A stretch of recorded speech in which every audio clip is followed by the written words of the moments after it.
Bienvenidos a todos y a todas. Esta es la clase número 1 de Representación Arquitectónica 2 en la Universidad Nacional de San Martín. Soy Ludmila Kripa, la profesora titular. En este curso me acompañan Andrea Tubert, Rosendo Gagliano, Cecilia Uberman y Tadeo Homs como docentes a cargo de comisión y Diego Alcázar como estudiante adscripto. Al igual que en el curso anterior, vamos a trabajar con un aula virtual. A través del sitio web de la cátedra van a poder acceder a los Classroom de cada una de las comisiones y a todos los contenidos del curso. En este curso nos propondremos investigar la manera en que las representaciones en arquitectura se constituyen como construcciones, lo que implica no solo un problema técnico, sino una forma de hacer. Centraremos la atención en la condición activa y transitiva de los sistemas de representación y notación, en este curso enfocando especialmente en el campo de las tres dimensiones, entendiéndolos como herramientas de negociación entre las ideas y la materia. Qué representar y cómo hacerlo definen esa forma de hacer y, en consecuencia, una forma de pensar la arquitectura. Vamos a continuar trabajando con 4 casos de estudio, que son 4 casas construidas por arquitectos locales y contemporáneos. El caso número 1 del estudio ATOT de Buenos Aires es la Casa Procrear del año 2016. El caso número 2 del estudio Larcia Ferrer de Córdoba es la Casa MM del año 2017. El caso número 3 del estudio Besonías Almeida de Buenos Aires es la Casa Suburbana del año 2017. Y el caso número 4 es la casa de Diego Arraigada, que es la Casa Entre Árboles, en Santa Fe del año 2017. En el primer cuatrimestre trabajamos sobre la construcción del volumen de estos casos. Construimos plantas a distintos niveles, construimos las vistas exteriores de los casos. Replegando esas vistas, construimos el volumen de la casa en una axonométrica. A ese volumen le realizamos 3 secciones para poder ver el interior de los casos y la relación entre estar adentro y estar afuera y cómo se constituye el límite. Después hicimos una sección y un despiece sobre esos volúmenes para ver al mismo tiempo el comportamiento del envolvente y de los espacios interiores. En Representación Arquitectónica 2 vamos a trabajar sobre 2 módulos temáticos. El primer módulo sobre la construcción del límite de un envolvente interior. Vamos a trabajar problemas de delimitación, definición de un espacio a partir de la extensión en profundidad de un lugar que permita poner en relación lugares contiguos en función de sus cualidades de los límites. Vamos a trabajar sobre temas como infraestructura, transparencia, opacidad, registro del comportamiento de los límites, si son brillantes, mates, lisos, rugosos. Vamos a trabajar sobre la construcción de esos espacios a partir de una perspectiva de un punto de fuga, partiendo de una sección que será utilizada como ventana para ver a través. Este trabajo va a tratar sobre la definición de una mirada particularizada, la posición del observador para definir un recorte del espacio intencionado que permita estudiar las cualidades del envolvente interior. Utilizaremos herramientas como la proyección cónica, la perspectiva de un punto de fuga, el desarrollo de superficie, desplegado y abatimiento de vistas interiores. Estos son algunos trabajos de estudiantes de años anteriores. Este es un trabajo sobre el despliegue de las caras interiores de ese lugar. El módulo 2, sobre el comportamiento del límite de un envolvente interior. Vamos a trabajar sobre problemas materiales, diferencias entre luz natural y artificial, grados de sombra y claroscuro, sombra propia y proyectada. Vamos a trabajar sobre el registro de color y cesilla en relación a las cualidades materiales de los límites, relación entre color y textura, entre color y paleta. Vamos a trabajar en un laboratorio digital, con un trabajo sobre el registro de cualidades materiales y referentes al color y la textura a partir de la sistematización de líneas y campos cromáticos desarrollados con una herramienta digital. Las herramientas que vamos a utilizar son la proyección de luz y sombra, con el cálculo de ángulos solares y utilización de carta solar, el color y la textura, nociones de cesilla, construcción de paletas, de documentos y catálogos, y mapas organizativos, y algunos comandos iniciales de AutoCAD. Estos son trabajos sobre proyecciones de luz natural, sobre paletas y la construcción de estos catálogos de materiales. Comparación entre distintos momentos del año y la incidencia de la luz y las sombras sobre esos materiales. Y finalmente el pasaje de toda esta información al documento construido en el primer módulo. Vamos a empezar ahora con el primer módulo temático. y vamos a hablar sobre la perspectiva como esta herramienta que nos permite ver a través. Como ya vimos en Representación Arquitectónica 1, existen dos tipos de sistemas de proyecciones, que se diferencian principalmente por la ubicación del foco y la dirección de los rayos proyectantes. Las proyecciones cónicas tienen la particularidad de que las líneas de proyección parten de un punto fijo cercano, conformando líneas divergentes desde ese foco y radiales. Ese punto representa al ojo humano. Las proyecciones cilíndricas tienen la particularidad de que las líneas de proyección parten de un punto ubicado en el infinito.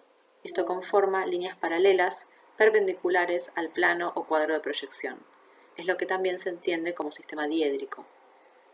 En el primer cuatrimestre estuvimos trabajando sobre proyecciones cilíndricas para construir proyecciones ortogonales como plantas, vistas o axonométricas. Ahora vamos a trabajar sobre las proyecciones cónicas para construir perspectivas de un punto de fuga. La perspectiva es una forma de describir el espacio. Como tal, la pintura se ha ocupado de reflexionar sobre estos procedimientos desde sus orígenes conocidos.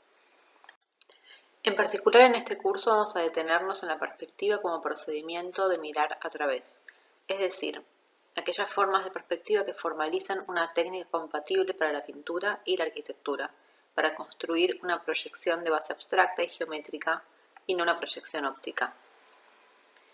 Quería comenzar leyendo un extracto del texto de Erwin Panofsky, La perspectiva como forma simbólica. Ítem perspectiva es una palabra latina, significa mirar a través. Así es como Durero trató de circunscribir el concepto de perspectiva.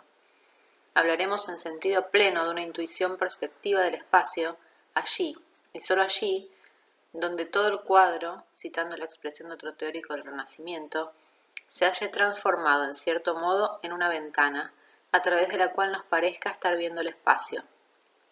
Esto es, donde la superficie material pictórica o en relieve, sobre la que aparecen las formas de las diversas figuras o cosas dibujadas o plásticamente fijadas, es negada como tal y transformada en un mero plano figurativo, sobre el cual y a través del cual se proyecta un espacio unitario que comprende todas las diversas cosas.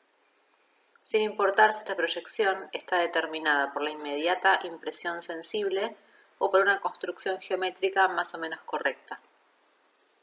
Esta construcción geométrica correcta, descubierta en el Renacimiento, puede conceptualmente definirse con sencillez de la manera siguiente. Me represento el cuadro, conforme a la citada definición de cuadro-ventana, como una intersección plana de la pirámide visual que se forma por el hecho de considerar el centro visual como un punto que conecta con los diferentes y característicos puntos de la forma espacial que quiero obtener. Es decir, que para construir una perspectiva necesitamos tener en cuenta por lo menos tres cosas. Por un lado, el punto hacia donde convergen las líneas, que es la representación del ojo humano. Y por otro lado, el objeto que quiero representar. Y por último, el plano de cuadro, o esta ventana, que es la que me permite proyectar todas las líneas que parten de cada uno de los vértices del objeto y se conectan con este punto de fuga, interceptando con el plano de cuadro para obtener una perspectiva en dos dimensiones. Es durante el Renacimiento cuando se investigan fundamentalmente estos métodos que permiten trasladar datos visuales al lienzo, es decir, procedimientos proyectuales, donde el dibujo aparece como una construcción compuesta, imaginada, arquitectónica, y no como un registro verosímil de la realidad. León Battista Alberti desarrolló algunas técnicas y procedimientos para construir perspectivas, sistematizados en sus libros de la pintura. Él decía, para pintar una superficie, lo primero que hago es un cuadro o rectángulo del tamaño que me parece, el cual me sirve como una ventana abierta por la que se ha de ver la historia que voy a expresar. Estos dispositivos a los que Alberti llamaba velos y describía así. Es así, un velo tejido suelto de hilo fino, dividido por hilos más gruesos en tantas secciones cuadradas paralelas como desee, y estirado en un marco. Lo coloco entre el ojo y el objeto a representar, de modo que la pirámide visual pase a través de ese tejido suelto del velo. Esta intersección del velo tiene muchas ventajas. En primer lugar, porque siempre presenta la misma superficie sin cambios. ya que una vez que hayas fijado la posición de los contornos, puedes encontrar inmediatamente el vértice de la pirámide visual con la que comenzaste.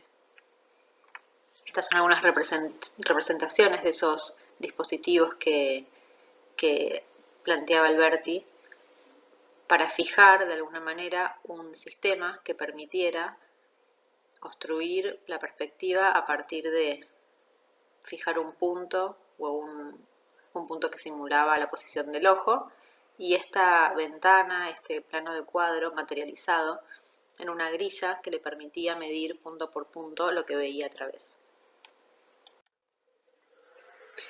Hay muchos grabados también del artista alemán Albert Durero que registran estos ensayos para encontrar un sistema que permitiera construir la perspectiva. Estos grabados se encuentran en el libro de Instrucciones de medición con compás y regla de 1525. En este caso, por ejemplo, Durero interponía entre el objeto y su ojo un plano de cuadro transparente con una grilla, similar al que veíamos en Alberti. Y teniendo esa misma grilla en papel sobre la mesa, podía medir punto por punto, usando los cuadrantes como referencia y trasladarlos del plano de cuadro al papel. Podemos destacar también cómo aparece un dispositivo que fija la posición del ojo, ya que si ésta se moviera, la perspectiva se modificaría, haciendo imposible este procedimiento.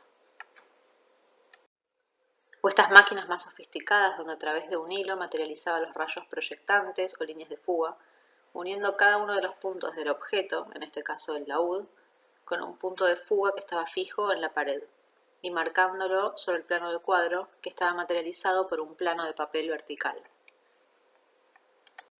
Si bien en el Renacimiento la perspectiva comenzó a ser un método posible de ser sistematizado y transmitido, ya desde la antigüedad clásica se representaban objetos en 3 dimensiones. En la antigüedad clásica se consideraba el arte de cuerpos, es decir, los cuerpos estaban representados, pero el espacio entre ellos no estaba expresado por un modelo ni sistematizado. Las dimensiones de los objetos tendían a disminuir hacia el fondo del cuadro, pero no de forma constante, y tampoco convergían en el horizonte ni en un centro. Hay una intuición del espacio, pero no es sistemático, sino un espacio de agregados, como un espacio discontinuo, no mensurable. Si vemos, por ejemplo, esta representación de la Santa Cena del siglo XII, vemos cómo se disgrega el espacio configurado en profundidad. En vez de una sucesión de figuras, aparece la superposición y contigüidad, y desaparece la concepción de perspectiva. La superficie del cuadro no permite ver a través, sino que tiene que ser llenada por completo. El espacio es continuo y homogéneo, pero no es mensurable, no hay dimensiones. No podemos entender adelante, atrás. Se renuncia a cualquier ilusión espacial. Se reducen los cuerpos y el espacio únicamente a una superficie.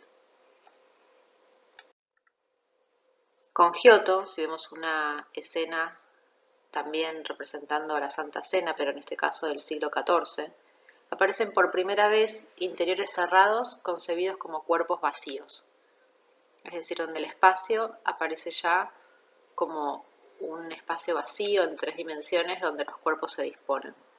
La superficie pictórica empieza a ser este plano a través del cual vemos un espacio transparente. Aparece una espacialidad cerrada, limitada, medible, aunque una es contradictoria. Hay errores en las fugas, pero ya hay una intuición de la construcción de la perspectiva. Un poco más adelante, con los trabajos de Ambrogio Lorenzetti, en este caso representando la escena de la Anunciación, aparece por primera vez un punto de fuga al que convergen todas las líneas, y aparece también una superficie de base, este solado de baldosas que sirve para modular y entender las medidas. Las baldosas miden tanto los cuerpos como los intervalos, los espacios entre los cuerpos. Se establece así un sistema de ejes o de coordenadas que ilustra un espacio que ya empieza a ser sistemático. Podemos entender lo que está más adelante, lo que está más atrás y podemos medir en profundidad. El dibujo en estos momentos aparece como una construcción. Aun cuando todas estas construcciones funcionan siempre como perspectivas frontales, las versiones italianas, como en este caso la Anunciación del siglo XV de Frangélico, comienzan a unificar las líneas que denotan profundidades en una estructura unitaria, es decir, aparece un único punto de fuga. En este caso, en el centro del cuadro, atravesando la escena y viendo en profundidad hacia el paisaje. Mientras tanto, los holandeses todavía mantienen desdoblados esos puntos de fuga, especialmente en el caso de Jan van Eyck, donde se emplean estructuras perspectivas más complejas y menos genéricas. No podemos encontrar un único punto a donde convergen todas las fugas, ni la construcción del espacio interior y el exterior es continua. En esta otra imagen de Jan van Eyck vemos cómo el espacio no comienza en los límites del cuadro. Dada esta corta distancia, pareciera que el cuadro incluye al espectador y también al autor. Vemos cómo aparecen además algunos signos de otras tecnologías que estaban desarrollándose en la época, como por ejemplo los estudios sobre la óptica, y aparece en el fondo del cuadro este espejo cóncavo que nos permite ver la escena reflejada en él, y vemos también en esa escena en el espejo como no aparecen solamente estas figuras, sino también a Van Eyck pintando el cuadro, y por arriba la firma del autor. Es decir, que aparece esta escena bastante artificial, construida casi con el pintor, con el observador dentro de la escena, a pesar de que no esté visto como una figura más. Aún es una construcción empírica de la perspectiva donde aparecen errores. Cada uno de los planos está orientado a distintos puntos de fuga, sin embargo hay una percepción muy compleja y específica del espacio. Hacia 1420 aparece la construcción legítima del método de la perspectiva. Fue probablemente Brunelleschi el que abordó por primera vez un plano perspectívico pensado matemáticamente. Podemos ver en estos trabajos de Masaccio cómo estos métodos encuentran desarrollos más sistemáticos y generales. En la Trinidad de Masaccio del siglo XV podemos ver claramente la posición del centro del cuadro como el punto al cual convergen todas las líneas de la perspectiva, punto que además coincide con el centro temático del cuadro. El punto de fuga coincide con la posición de Cristo en la cruz. En esta imagen de Piero de la Francesca, la flagelación de Cristo, el espacio interior está construido geométricamente. El método nos permite medir la profundidad. Establecido este método, se despliegan numerosos trabajos que explotan sofisticadamente la visión profunda de la perspectiva, como en este caso, donde aparecen primeros planos frontales de arquitecturas abiertas, estas galerías, que funcionan como pantallas o marcos a través de los cuales vemos espacios que también están geométricamente trazados y están descritos con pisos o cielorrasos reticulados, alternando planos luminosos y oscuros o secuencias de piezas estructurales que van marcando un ritmo en profundidad que nos permite medir el espacio.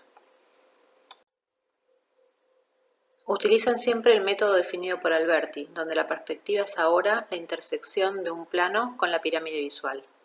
Permite construir espacios cerrados y una escenografía paisajística libre.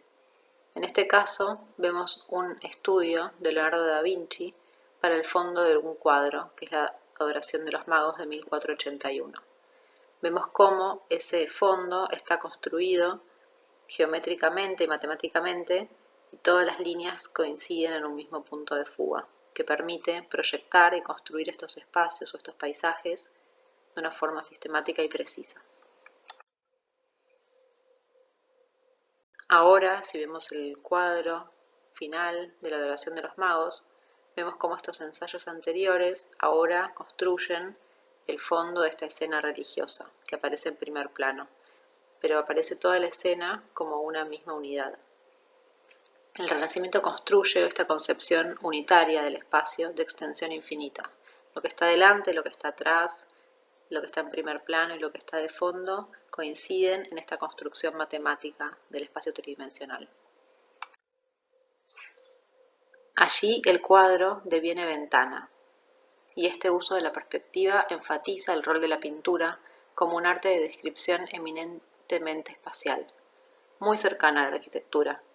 que además convierte a cada pintor, por entonces usualmente también entrenados en la práctica de la arquitectura, en proyectista de composiciones arquitectónicas, ideales y muy elaboradas, construyendo estas escenas urbanas o estos espacios interiores que daban marco a las escenas que estaban representando. En este caso, por ejemplo, vemos un fresco de Pinturicchio de 1484 de los funerales de San Bernardino, donde vemos en primer plano esta escena, pero que está albergado esa escena en una ciudad imaginaria, construida y proyectada por el mismo autor. Imaginar ese espacio donde se desarrollan las escenas representadas era parte de la práctica de los artistas. En este caso, el fresco de Perugino entrega las llaves a San Pedro. Vemos como siempre aparece este momento de la centralidad de un objeto ubicado en el centro del cuadro, que coincide con el punto donde todas las fugas convergen. Siempre estos solados que nos permiten medir la profundidad y construir geométricamente el espacio. En primer plano, alguna escena y algunas otras escenas de fondo, en este caso que se van sucediendo como en capas. Tenemos una escena en primer plano, que es la que representa el cuadro, una escena en segundo plano de otras personas haciendo actividades en la ciudad. En el tercer plano tenemos estos edificios que construyen ese marco y a través de los edificios podemos percibir un paisaje natural.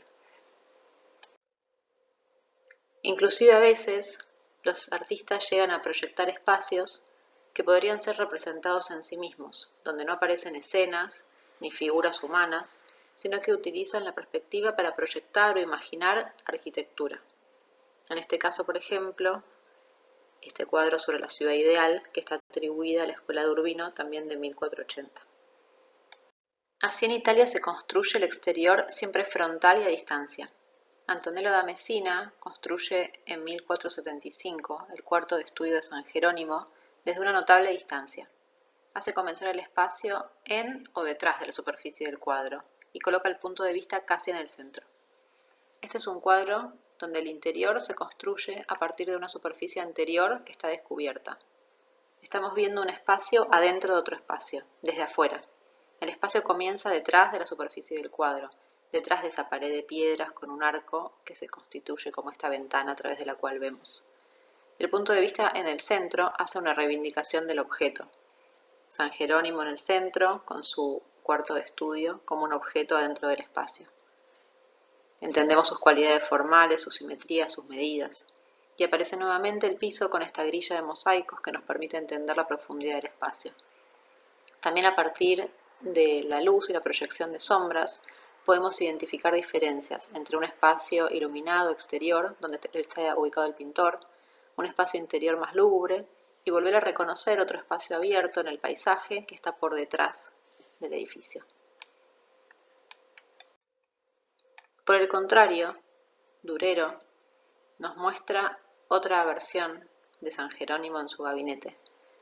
En este caso, un verdadero interior, en el que nos sentimos inmersos, porque el suelo parece extenderse hasta debajo de nuestros pies. La posición totalmente excéntrica del punto de vista refuerza la impresión de una representación determinada, no por las leyes imperativas y objetivas de la arquitectura, sino mediante el punto de vista subjetivo del espectador. Así, la versión del norte de esta escena construye el punto de vista del observador como si estuviéramos dentro del cuadro. El observador es preponderante en la escena, es una imagen subjetiva, cercana, íntima. En el siglo XVII, simultáneamente, Emanuel de Witt, también en Holanda, y también Canaletto en Italia, perfeccionaron la perspectiva como un método constructivo de relaciones arquitectónicas. De Witt, en su serie sobre interiores de iglesias muy precisas en la construcción arquitectónica. La construcción material de la escena gana por sobre las figuras humanas y sus acciones. El cuadro relata el espacio. Podemos reconocer su proporción vertical, los ingresos de luz cenital, la secuencia de naves, identificar las cualidades técnicas de sus elementos, como son esas columnas, los arcos, las bóvedas. Son escenas de perspectivas centrales, pero no siempre una imagen completamente frontal o simétrica. Aparecen estos espacios verticales donde reconstruimos su profundidad a partir de la modulación del ingreso rítmico de luz desde un lateral. La pintura describe un ámbito religioso, pero no representa una escena bíblica, sino que vemos figuras humanas realizando actividades cotidianas, hombres y mujeres conversando y ocupando el espacio casi indistintamente. Y Canaletto, en Italia, como este compositor de paisajes. Vemos esas escenas de Venecia vistas en una altura superior a la altura del ojo humano, como si estuviéramos viéndolas a un vuelo de pájaro, o desde alguno de los balcones de estos edificios. Su método se volvió tan abstractamente constructivo que su obra tardía desarrolló algunos ejercicios combinatorios, donde ya no construía los paisajes objetivos y reales de Venecia, sino que reconstruía paisajes virtuales, cambiando de lugar y recombinando piezas existentes en esta serie que llamó Caprichos. André Corbos, un historiador de arte suizo, sobre esta serie dice: el inventario de los métodos de composición de imágenes revelaba las huellas de una actividad combinatoria hasta hoy insospechada. La reconstrucción atenta de los procedimientos de construcción de la visión en perspectiva de Canaletto, de su uso de la deformación, el reconocimiento de algunos procedimientos recurrentes, la alteración de la imagen, muestran un artista articulado y complejo que utiliza el dibujo para proponer una nueva y personal imagen de la ciudad y de Venecia. Eliminando el problema de la distancia justa de la visión, Canaletto asume en el interior de cada pintura una cantidad de puntos de vista posibles y se revela como un importante innovador en la percepción.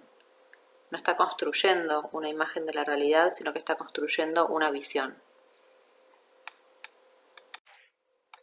En esta línea de perspectivas que construyen un paisaje utópico o imaginario, como un sistema combinatorio, podemos ver también los trabajos de Hans Brademann de Vries, que fue un pintor, también diseñador de arquitecturas efímeras, de jardines, de interiores, que nació en los Países Bajos en 1525.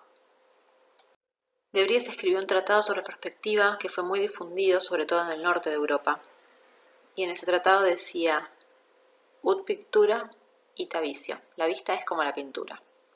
En estos dibujos de construcción metodológicos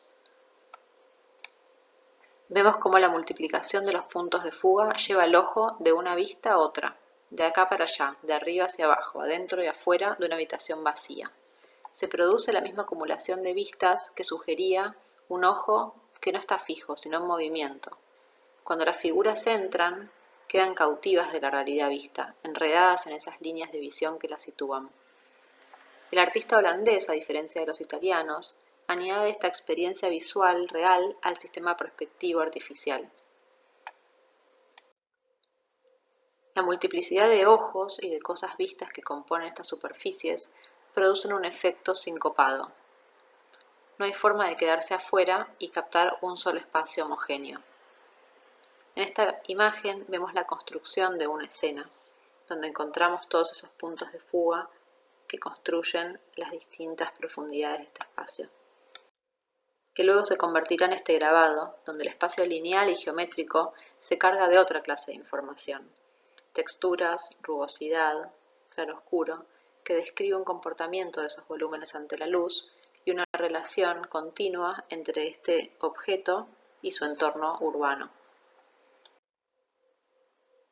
Las capacidades de la perspectiva encontrarán líneas de desarrollo menos extensivas, pero muy sofisticadas, en algunos pintores holandeses, como Jan Vermeer o Pieter de Hoek, con sus notables construcciones de escenas domésticas que aparecen en el siglo XVII. Vermeer en estos interiores vistos casi indiscretamente, como invadiendo situaciones íntimas. A veces aparecen las cortinas en primer plano, apenas corridas, como si estuviéramos espiando la escena, representando estas escenas de una vida interior, doméstica, donde las figuras y los objetos tienen el protagonismo. Pero podemos intuir las huellas de la arquitectura a partir de algunas superficies que se describen, como los solados, y sobre todo por la incidencia solar, esa luz que ingresa y nos permite descifrar que estos personajes están cerca de una ventana por donde entra el sol, pero casi nunca podemos ver qué hay afuera, cómo es el entorno de estos espacios domésticos.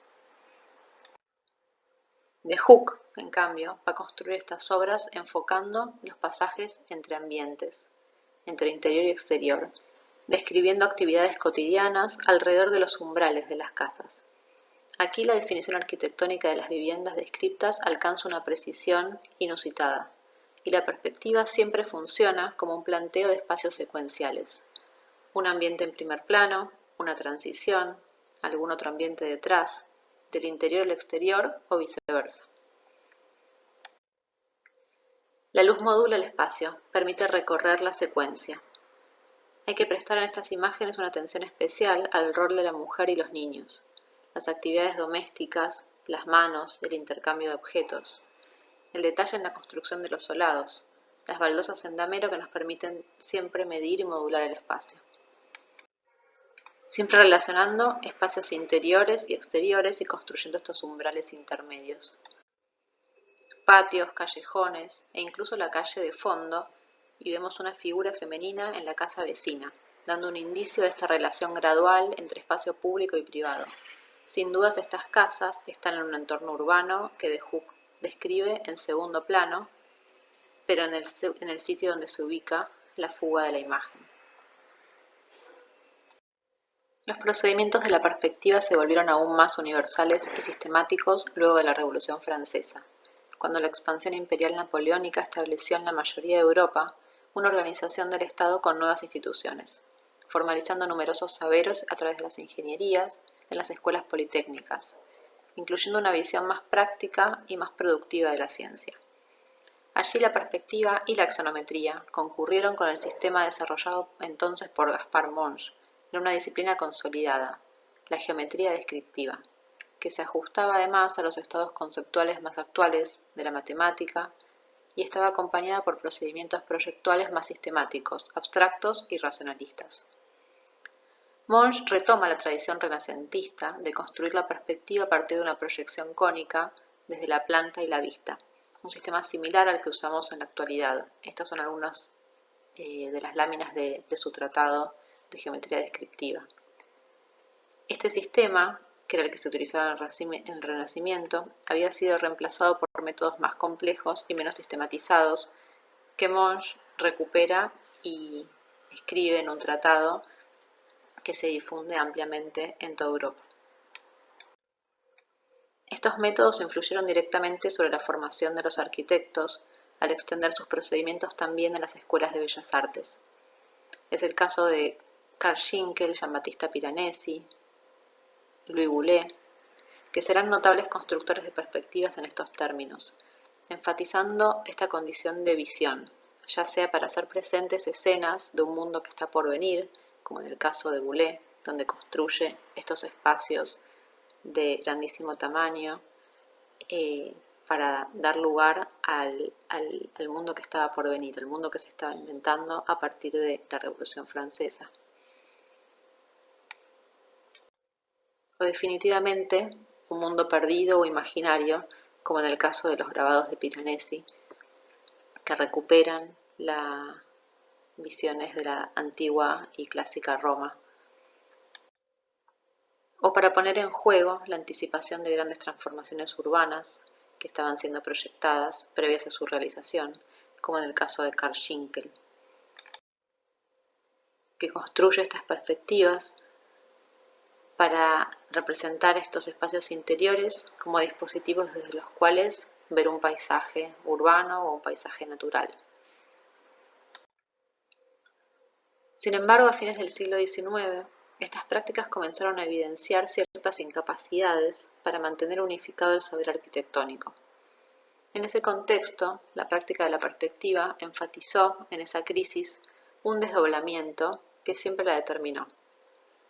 Por un lado, se multiplicó su empleo como andamiaje técnico para la realización de representaciones de voluntad mimética, pretendiendo mostrar algo parecido a una mirada subjetiva de lo real, en esta tradición del paisajismo o el pintoresquismo.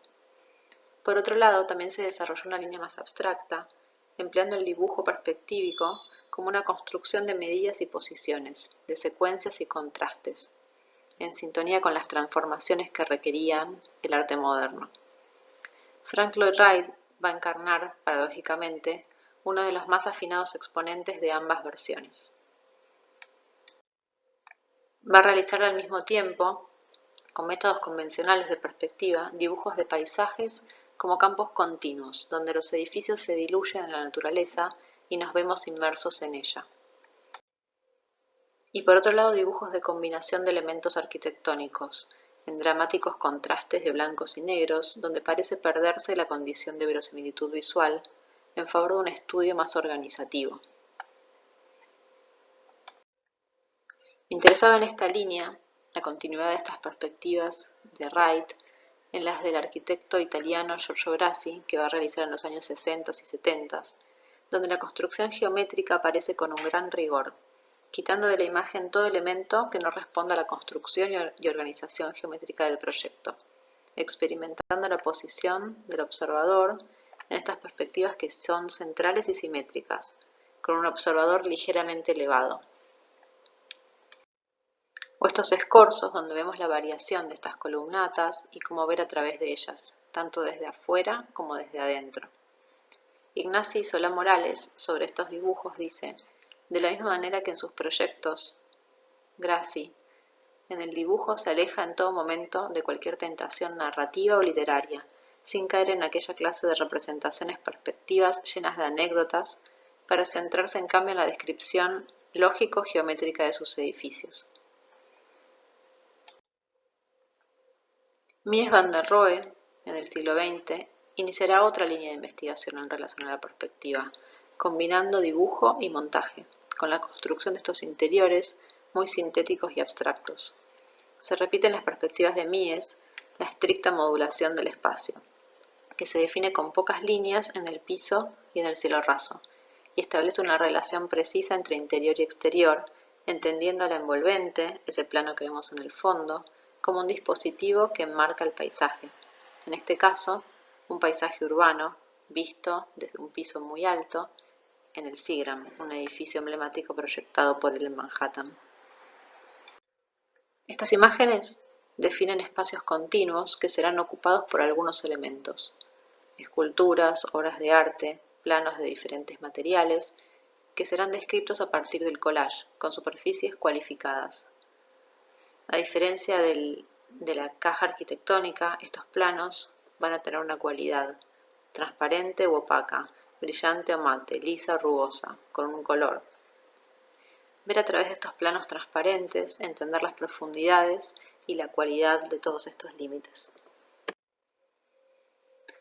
Aquella línea pintoresca, paisajista, que veíamos en algunas de las primeras perspectivas de Wright, encontró también otros desarrollos menos convencionales, por ejemplo en los montajes de Ron Jerrón, que desarrolló con Arquiram en consonancia con el pop inglés al final de los años 60, donde se formulaba una visión del espacio totalmente integrado, masivamente ocupado por gente y dispositivos técnicos, donde la arquitectura parece disuelta como una infraestructura en un ambiente entre natural y artificial.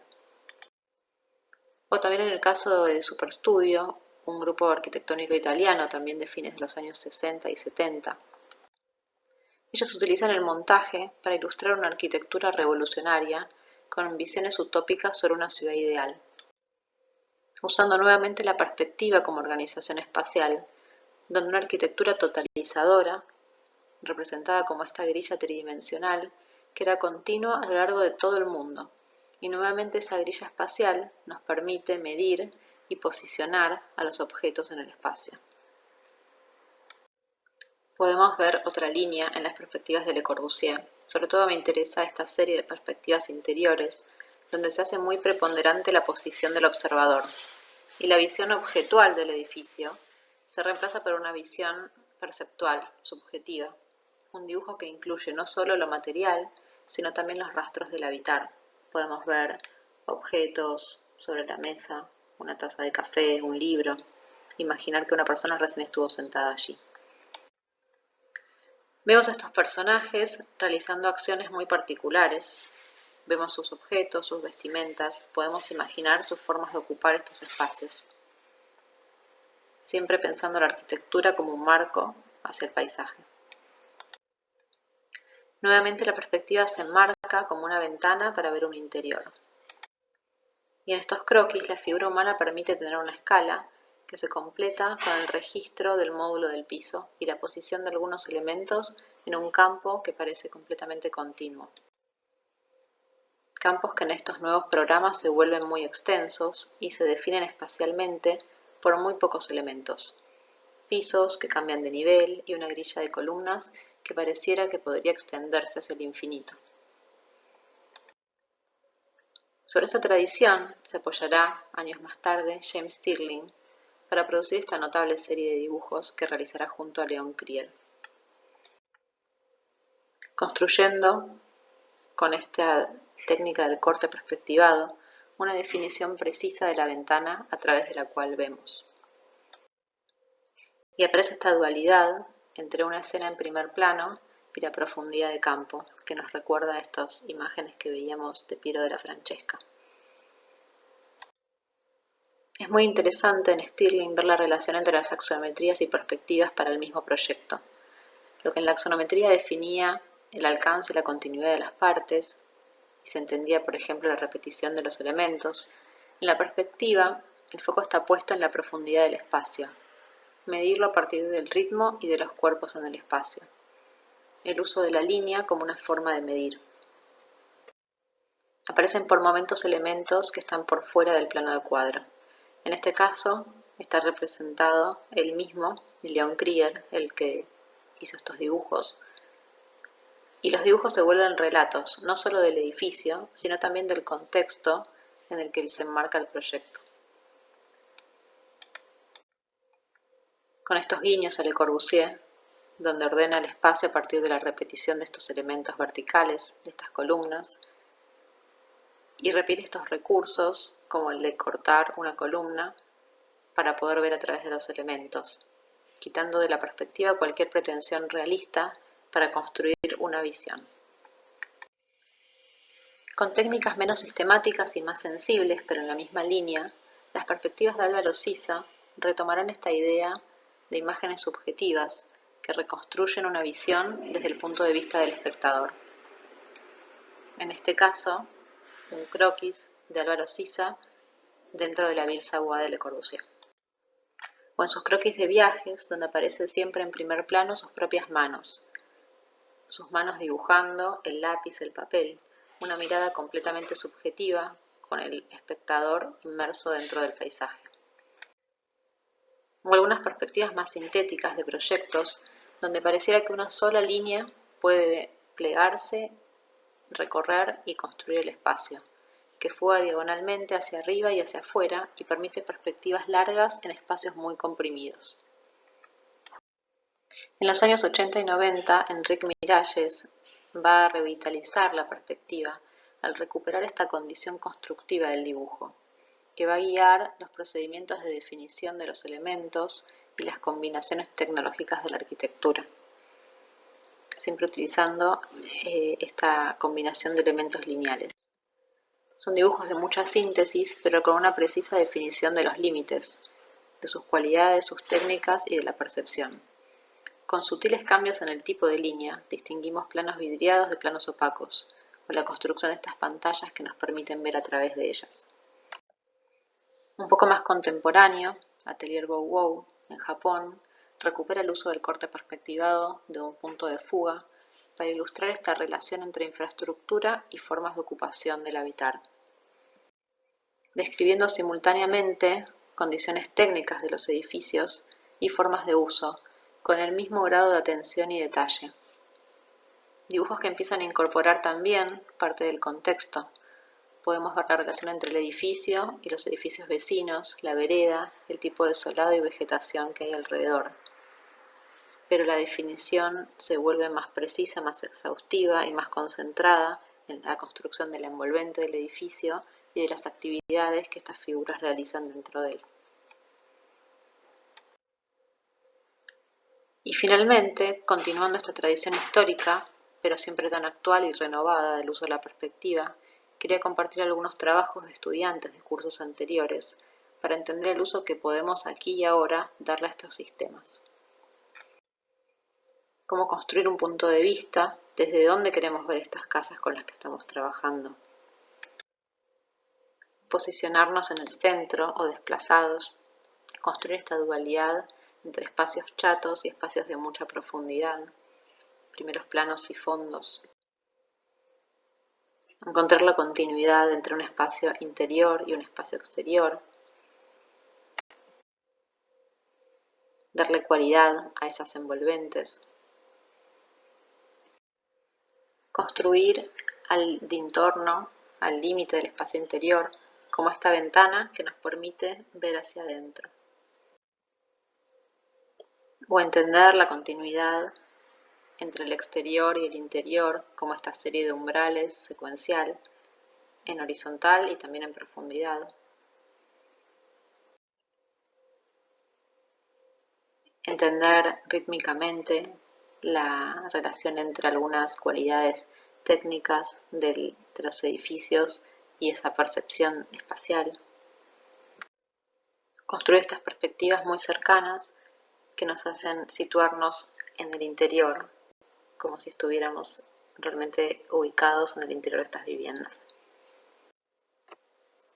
En esta segunda parte vamos a estudiar el método que nos permite construir geométricamente las perspectivas.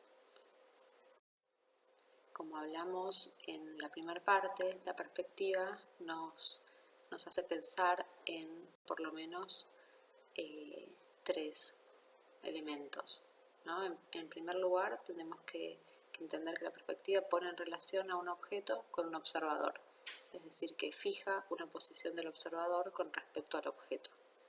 El objeto, imaginemos que es el edificio, el espacio o lo que estamos queriendo representar. Entre el objeto y el observador aparece un tercer elemento que es el plano de cuadro. El plano de cuadro es el que va a ser el plano donde se proyecta esa perspectiva, es decir, que la posición del observador y del objeto con respecto al plano de cuadro va a ser definitiva para construir esa perspectiva. En estos dibujos estamos viendo a la derecha un esquema en axonométrica de esa posición, pero a la izquierda estamos viendo la forma en la cual lo vamos a construir. En planta tenemos al objeto, al observador fijado en una posición y el plano de cuadro como una línea horizontal, y en la vista, que está volcada hacia la izquierda y concertada, estamos viendo la vista del mismo objeto, la posición del plano de cuadro y la posición del observador, que la información que nos va a dar en la vista va a ser la altura de sus ojos. La proyección de cada una de las líneas que parten de los puntos del objeto y se conectan con el ojo o con el punto central del observador sobre el plano de cuadro va a ser lo que construya el dibujo de la perspectiva, es decir, que cada vez que una línea parte del objeto y llega hasta el observador, el punto en el cual atraviesa el plano de cuadro va a ser su proyección para construir este dibujo bidimensional, pero que representa las tres dimensiones. Y aparece con la posición del observador, la línea de horizonte y la línea de tierra. La línea de tierra es el punto cero en el cual está parado el observador y posado el objeto, y la línea de horizonte es la altura de los ojos del observador. Imaginemos en general que un observador está a 1,60 m, pero la variación de esa línea de horizonte va a implicar construir una perspectiva que esté posicionada más cerca del suelo y construir una clase de observación o una perspectiva a vuelo de pájaro como las que veíamos de Canaletto, que va a producir otra clase de observación.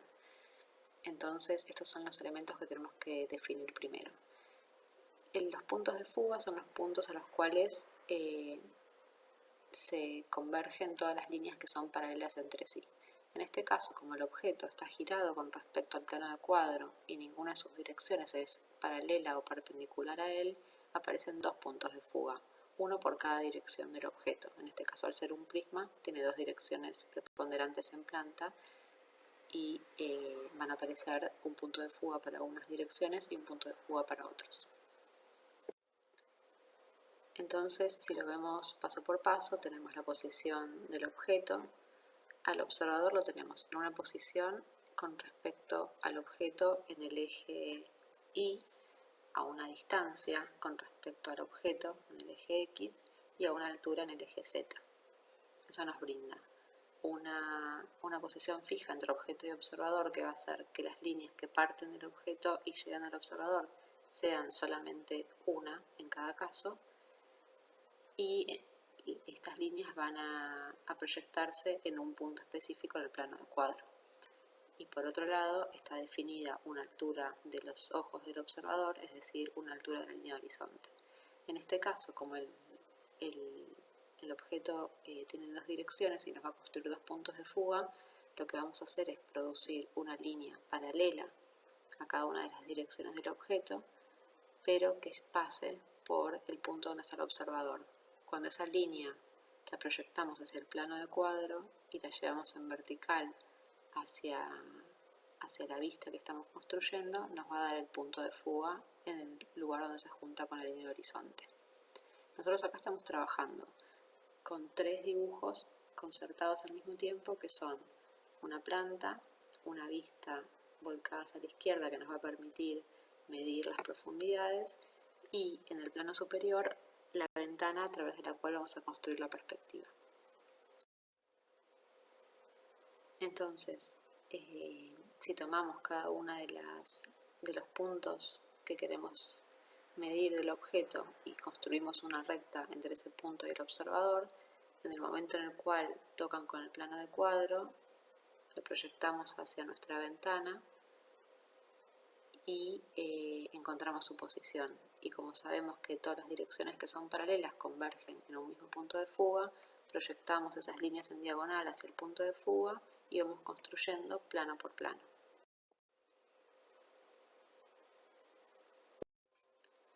Lo que vamos a ver ahora son las variables que podemos modificar en una perspectiva.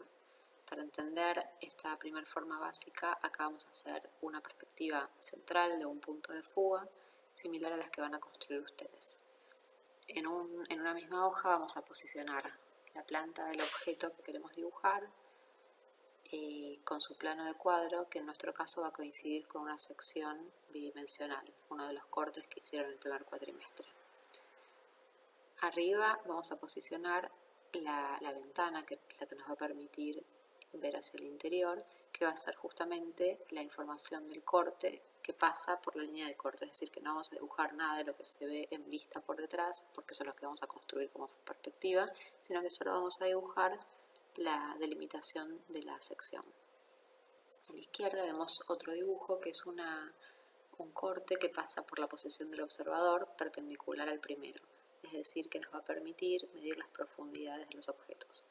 Tanto la planta como ese corte lateral van a estar dibujados de forma bidimensional y completamente en verdadera magnitud, y la ventana y la perspectiva va a estar solamente en verdadera magnitud, lo que coincide con el plano de cuadro. Todo lo demás va a estar construido a partir del método de la perspectiva, fugándose y reduciendo su tamaño a medida que se aleja en profundidad del observador. Posicionamos al observador en un punto que define, por un lado, una posición en el eje X con respecto al objeto, si está en el centro, si está a un costado o al otro, y por otro lado, una distancia del objeto. Y en el dibujo del corte lateral vamos a ubicar al observador en esa misma posición con respecto a la distancia, pero a una altura determinada, es decir, que nos va a dar una línea de horizonte. Como los dos cortes están concertados entre sí, tanto línea de tierra como línea de horizonte como altura de objeto coinciden en un punto donde podemos con el compás llevar la información de un dibujo hacia el otro precisamente. En este caso, como el punto de fuga ya lo conocemos, nosotros podemos llevar la posición de un punto cualquiera del objeto hacia el observador a través de una recta.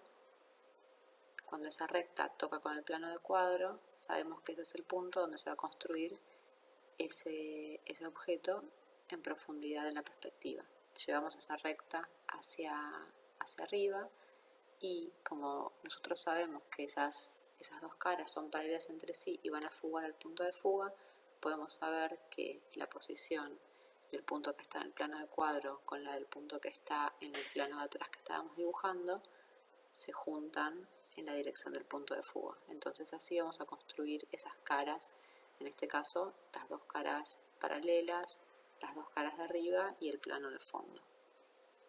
Vemos que en el dibujo lateral hacemos ese mismo trabajo y vamos a ver cómo coincide la altura de este punto que estamos fugando hacia el observador en el plano de cuadro, y esa altura la llevamos hacia nuestro dibujo en perspectiva.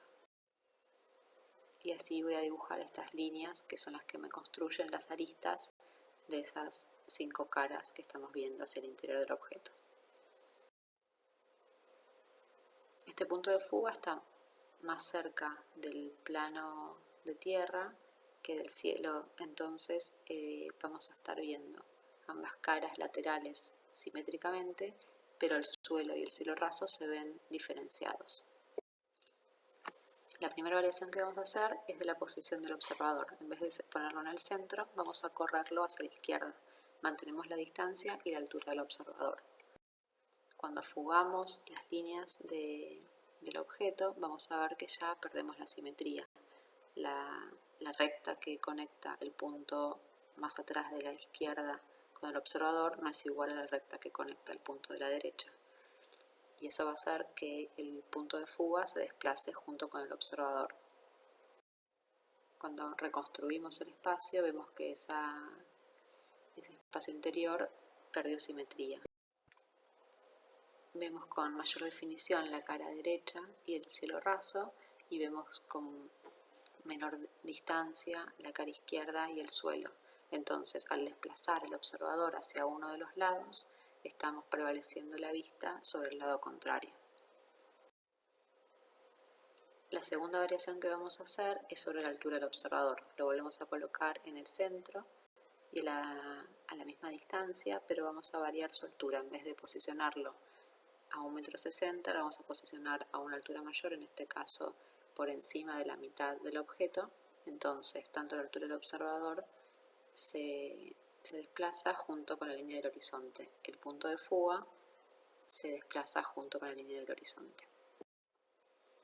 Cuando posicionamos las rectas, vemos que en planta vuelven a ser simétricas, pero si las vemos en la vista, la recta que conecta el punto superior y la que conecta el punto inferior con el observador son distintas.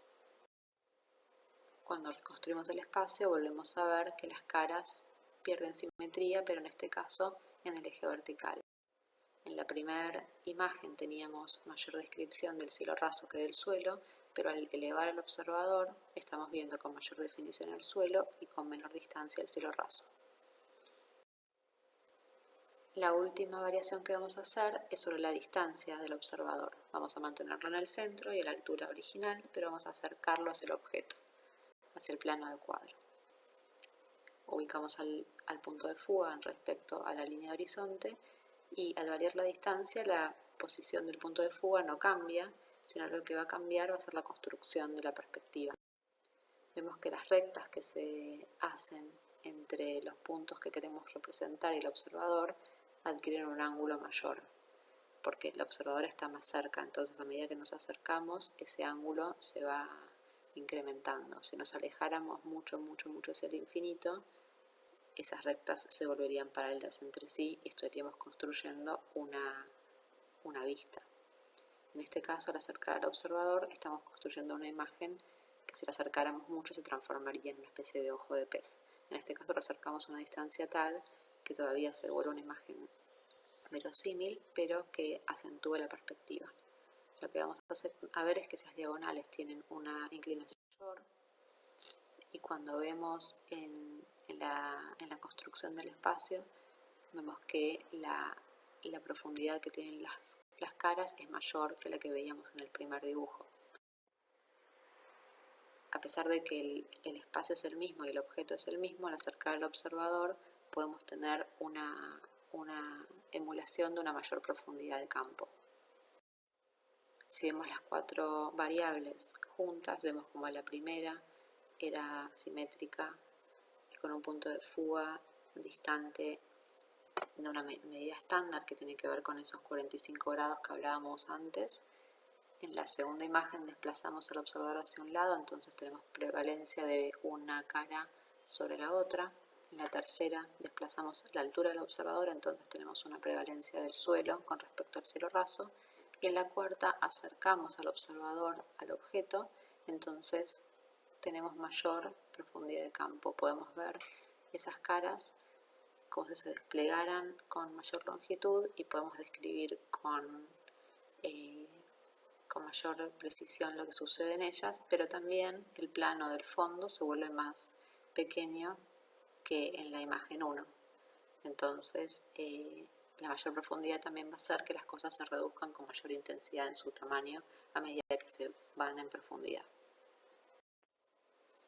Finalmente quería presentarles algunas perspectivas producidas por mi estudio, simplemente para comprender el grado de actualidad que tiene para mí este método, que nos permite entender esta relación siempre entre infraestructuras y formas de ocupación, entre la construcción muy precisa de una envolvente arquitectónica y la posibilidad de imaginar no solo la posición de un observador, sino también las formas en las cuales los habitantes pueden ocupar esos espacios.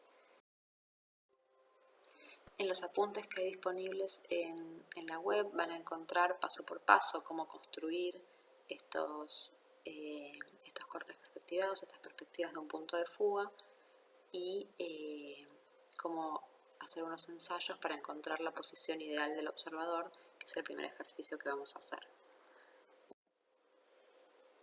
Pueden repasarlos y vamos a volver a verlos la clase que viene para despejar todas las dudas que tengan.